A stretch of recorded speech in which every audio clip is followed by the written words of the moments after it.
अविनाश, तुम कब तक शादी के टॉपिक को टालते रहोगे? शीरीन ने कहा। मॉम प्लीज, मैं शादी जैसा बड़ा डिसीजन किसी भी प्रेशर में नहीं लेना चाहता। अविनाश इतना कहकर उठा ही था कि तभी उसका फोन बजा। अपने फोन पर फ्लैश हो रहे नंबर को देखकर वो शॉक्ड रह गया। नव्या का कॉल इस वक्त? हेलो, अविनाश ने फोन उठाते ही गंभीर टोन में कहा। इधर आरव ने उसे फोन लगा तो दिया था, लेकिन उसने सोचा नहीं था कि अविनाश का फोन उठ जाएगा। हेलो पापा, यह मम्मा बहुत परेशान है। वो बुरे अंकल आए हैं, वो मम्मा को परेशान कर रहे हैं और उन्हें धमका भी रहे हैं। आरव को जो भी सुनाई दे रहा था वो सब कुछ उसने अविनाश को बता दिया था। अविनाश ने गुस्से में तुरंत अपना कोट उठाया। अरे कहाँ जा रहे हो अभी तो आए हो तुम? शीरीन ने हैरानी से पूछा। मुझे कुछ काम है, जाना पड़ेगा माँ। इतना कहकर अविनाश उठकर बाहर चला गया।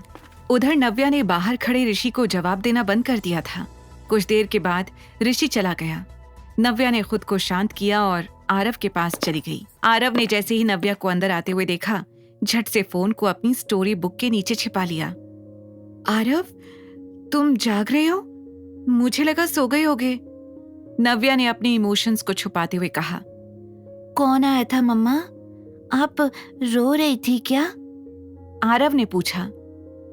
जो भी आया था चला गया, अब वापस नहीं आएगा। मैं नाइट सूट पहनकर आती हूँ, फिर आपको कहानी सुनाऊंगी, ओके? आरव के पास आई। घर की डोरबेल बजी। इस बार आरव की आंखें चमक उठी थी। कहीं ऋषि फिर से तो नहीं आ गया, या कोई और? नव्या के मन में डर बढ़ता ही जा रहा था। मम्मा, दरवाजा खोलो ना।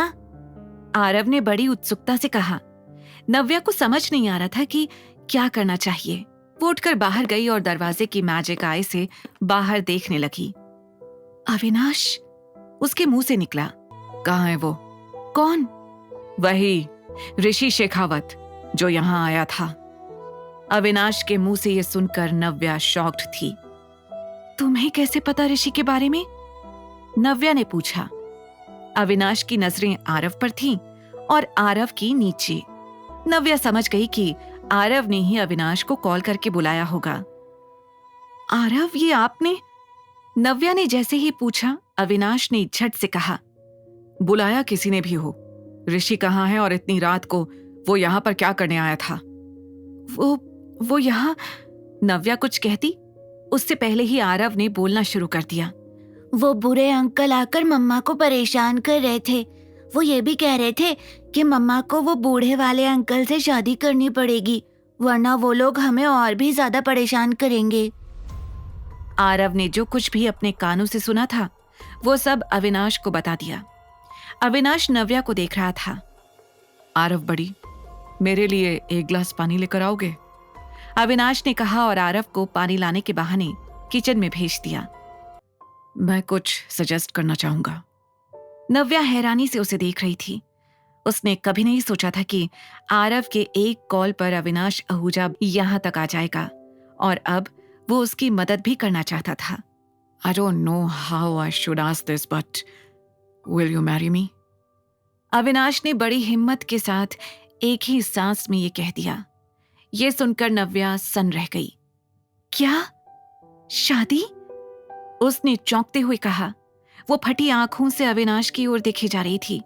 उसने सपने में भी नहीं सोचा था कि अपने आप को बचाने के लिए उसे शादी का सहारा लेना पड़ेगा। हाँ, मेरी नजर में यही सही रास्ता है। देखो, मैं जानता हूं कि ना मैं तुम्हें ठीक से जानता हूं और ना ही तुम, लेकिन एक चीज है जो हमारे बीच कॉमन है, और वो है हमारे लिए आरव का प्यार और केयर।